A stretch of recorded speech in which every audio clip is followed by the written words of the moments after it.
உங்களுக்கு புரியுதா? அது 55 Nm ஆஃப் டார்க்கு. வண்டி இப்படி த்ராட்டில் பண்ணால் சொங்கினி ஒரு வண்டி. இதை பார்க்குறீங்களா? பட் ஆனால் இது 5 ஸ்பீடு, 6 ஸ்பீட் கிடையாது உங்களுக்கு. ஸோ அந்த டாப் எண்டில் உங்களுக்கு அந்த டிஃப்ரென்ஸ் இருக்குமான்னு கேட்டால் இருக்காது. ஏன்னா அதில் கியர் ரேஷன் நல்லா பண்ணியிருக்காங்க. கொஞ்சம் வெயிட் அதிகமான பைக்கு தான். ராயல் என்ஃபீல்டு ஈக்குவலாக வந்துட்டாங்க. இப்போ 208 கிலோ. பின்னாடி நல்லா செம்ம சாஃப்ட்டாக இருக்குது. அப்படியே குச்சினியாக இருக்கும் வண்டி. செம்ம சாஃப்ட்டாக இருக்குது பின்னாடி. பட் ஃப்ரண்ட்டில் கொஞ்சம் ஹார்டாக தான் இருக்குது. ஏன்னா சிங்கிள் சிலிண்டரில் ஒரு 650cc, அது இல்லாமல் ஒரு 45 bhp கொடுக்கணும்னா ஹீட் இல்லாமல் வர வாய்ப்பே இல்லை. கண்டிப்பாக ஹீட் இருக்கும். அது மேனேஜ் பண்ணிக்கலாம், அது பிரச்சனை இல்லை. பிரேக் அடிச்சோன்னே எதுவும் அவ்வளோ அந்த நிமிஷம் டப்புன்னு ஒரு பைட் வரும். அந்த பைட்டுக்கு இல்லை. பட் ஆனால் ஸ்டாப்பிங் பவர் நல்லா இருக்குது.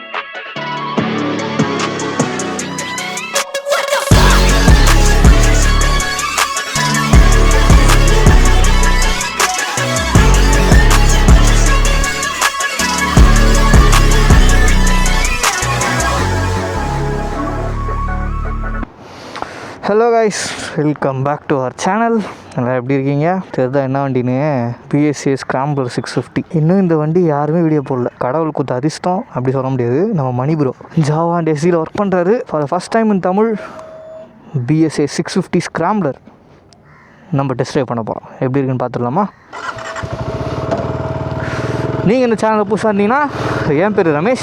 மறக்காமல் சேனலை சப்ஸ்கிரைப் பண்ணிட்டு இந்த வீடியோவை பாருங்கள். நீங்கள் யாராவது ஸ்க்ராம்பிளர் வாங்குற பிளான் இருந்தீங்கன்னா இந்த வீடியோ உங்களுக்கு யூஸ்ஃபுல்லாக இருக்கும். ஸோ இந்த வீடியோ பார்த்தீங்கன்னா உங்களுக்கு டெக்னிக்கல் ரிவ்யூ, நான் என் சேனல் பார்க்க நிறைய பேர் தெரியும். டெக்னிக்கல் ரிவ்யூ நான் அவ்வளோ சொல்ல மாட்டேன். பட் ஆனால் இந்த வீடியோ நான் சொல்லி தான் ஆகணும். ஏன்னா டெக்னிக்கல் ரிவ்யூ முக்கியம். ஏன்னா இந்த வண்டியை யாருமே ரிவ்யூ பண்ணதில்லை. அதனால் நம்ம தான் ஃபஸ்ட் டைம் இந்த வண்டியை ஓட்டி பார்த்துட்டு டெக்னிக்கல் ரிவ்யூ சொல்ல போகிறோம். ஓகே, சரி. ஃபஸ்ட்டு இதோட லுக்கு பயங்கரமாக இருக்குது. இந்த வண்டி பார்க்குறதுக்கு ஒரு HSL ஸ்க்ராம்பிளர் எப்படி இருக்குமோ, ஸ்க்ராம்பிளர் தான் இது.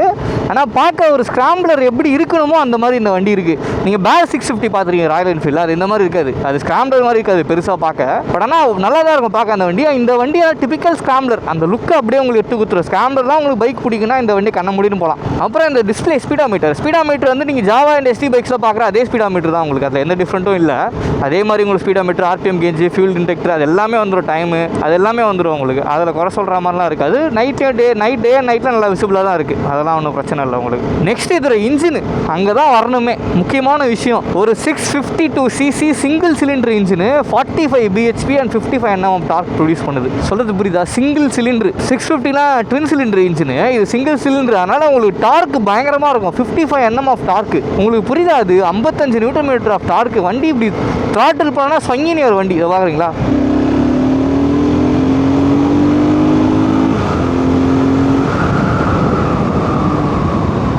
அந்த டார்க் இருக்குது பற்றியா? ஐயோயோ நான் விழுந்துட்டேன் கைஸ் அந்த டார்க்கில்.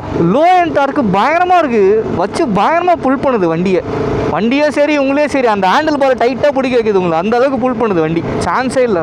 வெறித்தனமாக இருக்குது வண்டி இது. அடுத்தது கிளச்சு டிரான்ஸ்மிஷன்லாம் வந்து ரொம்ப ஈஸியாக தான் இருக்குது. ரொம்ப ஹார்டாக அப்படியே கிளங்கியாக அந்த மாதிரிலாம் எதுவும் இல்லை. ரொம்ப ஈஸியாக கீர் விழுது. கிளச்சு ரொம்ப ஈஸியாக தான் இருக்குது. அதெல்லாம் பிரச்சனை இல்லை. பட் ஆனால் இது 5 ஸ்பீடு, 6 ஸ்பீட் கிடையாது உங்களுக்கு. ஸோ அந்த டாப் எண்டில் உங்களுக்கு அந்த டிஃப்ரென்ஸ் இருக்குமான்னு கேட்டால் இருக்காது. ஏன்னா அதில் கியர் ரேஷன் நல்லா பண்ணியிருக்காங்க. ஸோ நீங்கள் ஒரு கீர்லேயே நம்மளால் நல்லா ரிவ் பண்ணி ஓட்ட முடியுது. அதனால் 6 ஸ்பீடு தேவைப்படுமான்னு கேட்டால் தேவைப்படாது. அந்த அளவுக்கு உங்களுக்கு ஒன்றும் டாப் எண்டில் போய் இடிக்கிற மாதிரிலாம் தெரில. பட் நம்மளால அவ்வளோ ஸ்பீடாக ஓட்டவும் முடியாது. அந்த ஃபர்ஸ்ட் செகண்ட் கியரில் ஓட்டமாக அந்த டிஃப்ரென்ஸ் தெரியுது உங்களுக்கு. ஏன்னா அந்த கியர் ரேஷியோ டிஃப்ரெண்ட்டாக இருக்கிறதுனால உங்களால் கம்மி கியர்ஸ்லையும் வந்து ஃபாஸ்ட்டாக போக முடியும், அதிகமான கியர்ஸ்லையும் வந்து ஸ்லோவாக போக முடியும். அதான் சொல்கிறது புரியுதா? இப்போ நீங்கள் வந்து இப்போ ஃபஸ்ட்டு செகண்டில் இருக்கீங்கனாலும் அந்த RPM நல்லா புஷ் ஆகுது. இதுவே நீங்கள் வந்து ஒரு 5th கியரில் இருக்கீங்கனாலும் உங்களால் ஸ்லோவாக ஓட்ட முடியும். ஸோ அந்த கியர் ரேஷியோ நல்லா பார்த்துருக்காங்க. சூப்பராக இருக்குது அந்த கியர் ரேஷியோலாம். அடுத்ததாக வைப்ரேஷனும் ஹீட்டிங்கும் எப்படி இருக்குன்னு கேட்டிங்கன்னா, வைப்ரேஷன் இந்த வந்து சீரியஸாக தெரில எனக்கு.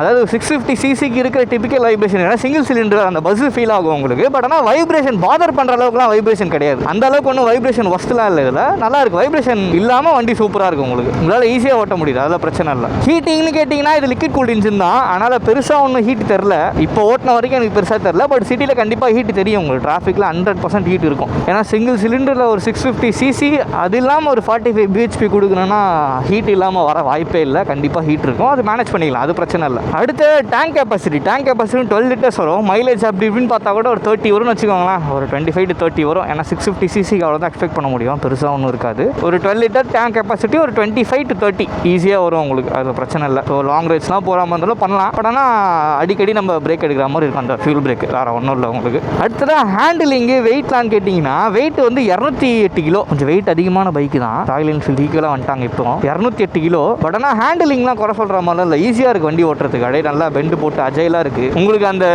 ஹை ஸ்டாண்டில் இருக்க இருக்குது பார்த்தீங்களா, இதில் ரொம்ப சாய்ச்சிட்டிங்க, அப்போ தூக்குற மாதிரி இருந்தால் தான் உங்களுக்கு கஷ்டமாக இருக்கும். மற்றபடி ரொம்பலாம் ஒன்றும் ஹார்டாலாம் இல்லை. வெயிட்லாம் பெருசாக தெரில, ஓட்டும் போதெல்லாம் வெயிட் தெரில, ஈஸியாக ஓட்ட முடியும் உங்களால். அடுத்ததாக கேட்டிங்கன்னா சீட் கம்ஃபர்ட் பார்த்தீங்கன்னா இதில் ஃபஸ்ட்டு HD ஸ்கிராம்பிளர் வந்தது, அதில் இருந்து சீட்டு மாதிரி இது இருக்குது. பட் ஆனால் அதில் இருக்க ஃபோம் மாதிரி இது கிடையாது. இது ஃபோம் நல்லா கம்ஃபர்டபுளாக இருக்குது, உங்களுக்கு பிரச்சனை இல்லை. உட்கார லாங் ரைட்ஸ் போனாலும் பண்ணலாம். பெருசாக எனக்கு இது வரைக்கும் ஓட்டின அளவுக்கு ரொம்ப அன்கம்ஃபர்டபுளாக அந்த ஃபீல் ஆகல. கம்ஃபர்டபுளாக இருக்குது, சீட்டும் பெருசாக இருக்குது, லாங் ரைட்ஸ் பண்ணாலும் பண்ணலாம். சீட் ஹைட்டு பார்த்தீங்கன்னா 820 mm, அதுதான் கொஞ்சம் குட்டி மனிதர்களுக்கு கொஞ்சம் யோசிக்க வேண்டியதாக இருக்கும். பட் ஆனால் மேனேஜ் பண்ணலாம். நான் 5'6", 5'7" இருப்பேன். ரெண்டு சைடுமே என்னால் ஈஸியாக காலை வைக்க முடியும். ஹைட் எனக்கு பெருசாக பாதர் பண்ணல, ஓகே தான். இதோட ப்ரைஸ் டீட்டெயில் பார்த்தீங்கன்னா சுமாராக ஒரு 4 lakhக்குள்ளே வரும், 4 லட்ச ரூபாக்குள்ளே வரும் உங்களுக்கு. இதுக்கு காம்படிட்டர்னு பார்த்தீங்கன்னா பேர் 650 இருக்குது உங்களுக்கு. பட் இதுவான்னு கேட்டால் அது ட்வின் சிலிண்டர் வண்டி, பேரலல் ட்வின். இது சிங்கிள் சிலிண்டர். பட் ஆனால் வைப்ரேஷன்லாம் எனக்கு இதில் பெருசாலாம் ஒன்றும் தெரில. உங்களுக்கு நல்லா மேனேஜ் பண்ணுற மாதிரி தான் இருக்குது. ரொம்ப பாதர் பண்ணுற மாதிரிலாம் வைப்ரேஷன் கிருன்னு உதற மாதிரிலாம் இல்லை. 350cc ஃபஸ்ட்டு ராயல் என்ஃபீல்ட்லாம் பைக் வந்து பார்த்தீங்களா, J சீரிஸ்க்கு முன்னாடி அந்த சிங்கிள் சிலிண்டர்ஸ் மாதிரிலாம் இது உதறல. இது நல்லா உங்களுக்கு வைப்ரேஷன் ஃப்ரீயாக தான் இருக்குது, ஒன்றும் பிரச்சனை இல்லை. ரொம்ப அன்கம்ஃபர்டபுளாலாம் ஃபீல் ஆகலை வண்டி ஓட்டுறப்போலாம், ரொம்ப ஸ்மூத்தாக தான் இருக்குது வண்டி. அடுத்து சஸ்பென்ஷன் வந்து பின்னாடி எனக்கு கொஞ்சம் சாஃப்டாக இருக்க மாதிரி இருக்குது. நான் குச்சாலே வண்டி அப்படியே அமுங்குது பின்னாடி. ஃப்ரண்ட்டில் கொஞ்சம் ஸ்டிஃபாக இருக்குது, பின்னாடி நல்லா செம்ம சாஃப்டாக இருக்குது. அப்படியே குச்சினியாக இருக்கும் வண்டி, செம்ம சாஃப்டாக இருக்குது பின்னாடி. பட் ஃப்ரண்ட்டில் கொஞ்சம் ஹார்டாக தான் இருக்குது. ஓகே, இப்போ அடுத்து பார்த்தீங்கன்னா அது பிரேக்ஸ் பார்த்தீங்கன்னா முன்னாடி 320 mm, பேக்கில் 270 mm. பிரேக்ஸ் நல்லா ஷார்ப்பாக தான் இருக்குது. பட் ஆனால் ஃப்ரண்ட் இன்னும் இனிஷியல் பைட் இருந்துக்கலாமோன்னு தோணுது. பிரேக் அடிச்சோன்னே எதுவும் அவ்வளோ, அந்த இனிஷியல் டப்புன்னு ஒரு பைட் வரும், அந்த பைட் இல்லை. பட் ஆனால் ஸ்டாப்பிங் பவர் நல்லா இருக்குது. வண்டி வந்து சடனாக நிற்கிது, பட் ஆனால் அந்த பைட் இல்லை. நீங்கள் நினைச்ச இடத்துல வண்டி நிற்கும், பட் ஆனால் அந்த பிரேக் வந்து இனிஷியல் பைட்டு கம்மியாக இருக்கிறதுனால உங்களுக்கு கொஞ்சம் கான்ஃபிடன்ஸ் ஆகுது. பட் பிரச்சனை இல்லை, ஏன்னா வண்டி வெயிட் இல்லை, 208 கிலோ, அதனால் உங்களுக்கு அது எப்படி ஃபீல் ஆகுது. பட் ஆனால் வண்டி நின்றோம், அதெல்லாம் பிரச்சனை இல்லை. பிரேக்லாம் நல்லா ஷார்ப்பாக தான் இருக்குது, ஆனால் பைட்டு கிடையாது, அவ்வளோதான், வேறு ஒன்றும் இல்லை. டயர்ஸ் பார்த்தீங்கன்னா அது C8 tyres, dual purpose tyres மாதிரி இருக்கும். ஃப்ரண்ட்டில் 110, பேக்கில் 150, 19 inch ஃப்ரண்ட்டில், பின்னாடி 17. ஸோ அதனால் ஒரு ஆஃப் ரோடு போனாலும் தாராளமாக போகலாம். எப்படி இருந்தாலும் 200 mm கிரவுண்ட் கிளியரன்ஸ் உங்களுக்கு, அதெல்லாம் பிரச்சனையே இருக்காது. எந்த ரோட்டில் வேணால் எடுத்துகிட்டு போகலாம் நீங்கள். ஆனால் ஒன்றும் வெயிட் தான் கொஞ்சம் பாதர் பண்ணுற மாதிரி இருக்கும், ஒன்றும் ப்ராப்ளம் இல்லை. பட் ஆனால் ஓட்டும் போது உங்களுக்கு எதுவும் பெருசாக வெயிட்லாம் அப்படியே அன்கம்ஃபர்டபுளாக இருக்குது, டிஃப்ரென்ஸ் அதெல்லாம் எதுவும் ஃபீல் ஆகல. ஓட்டும் போது ஈஸியாக இருக்குது, ஓட்டும் போதெல்லாம் பிரச்சனை இல்லை, நல்லா பூந்து நீங்கள் ஓட்டலாம். இதோட ப்ரைஸ் பார்த்தீங்கன்னா சுமாராக ஒரு 4 லட்ச ரூபா வரும்னு வைங்களேன். 4 lakhக்குள்ளே ஒர்த்தான்னு கேட்டால் 100% ஒர்த்து. சிங்கிள் சிலிண்டரில் உங்களுக்கு ஒரு 650cc, அதுவும் 45 bhp பவரில் வருதுன்னா டவுட்டே வேணாம், கண்ணை மூடின்னு போகலாம். 100% ஒர்த்து. இதில் புது வண்டினால உங்களால் இங்கே ஸ்பீட் பார்க்க முடியாது, என்னால் ஸ்பீட் பார்க்க முடியாது, ஏன்னா 10 கிலோமீட்டர் தான் ஓடி இருக்கேன் மொத்தமாக. புது வண்டி வந்த புதுசில் அப்படியே நம்ம எடுத்து ஓட்டோம் இதை. ஸோ அதனால் உங்களுக்கு அந்த ஸ்பீடு எந்த கியரில் இருக்குன்னு தெரியாது. பட் இதில் இருக்குது gear position indicator, speedometers, அது எல்லாமே கரெக்டாக ஒர்க் ஆகும் உங்களுக்கு. இப்போ தான் எனக்கு கொஞ்சம் கொஞ்சமாக ஹீட் தெரியுது, கொஞ்சம் பைக்கில் ஹீட் அடிக்கிறது. இந்த லெஃப்ட் சைடு மட்டும் பயங்கரமாக ஹீட் அடிக்குது, பட் அது ஓகே தான். லெஃப்ட் சைடு மட்டும் எனக்கு பயங்கரமாக ஹீட் தெரியுது, பட் அது மேனேஜபிள் தான், ஒன்றும் பிரச்சனை இல்லை. ஹீட் வந்து ரொம்ப ஹார்டாலாம் தெரில, ஏன்னா 650cc இந்த ஹீட் இருந்தால் தான் அந்த பைக்கே ஒரு மரியாதை. உங்களுக்கு இதில் பார்க்கும்போது தெரியுதுன்னு நினைக்கிறேன், அதை ஒருத்தத்து பார்த்தீங்களா கையெல்லாம் தெரியுதா? இது ஐடிலிங்கில் வர பஸ்ஸு தான், ஆனால் ஓட்டும் போது இப்படி இல்லை. த்ராட்டில் பண்ணிங்கன்னா அப்போது தெரியல, மற்றபடி ஐடிலிங்கில் ஒரு மாதிரி ஒத்துருது அப்படியே பார்த்தீங்களா.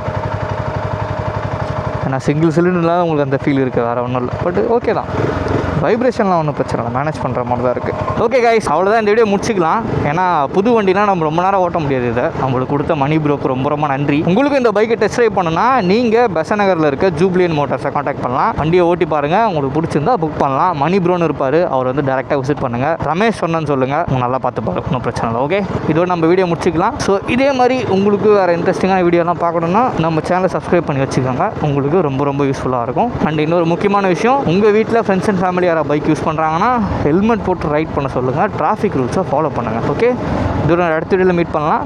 see you, take care and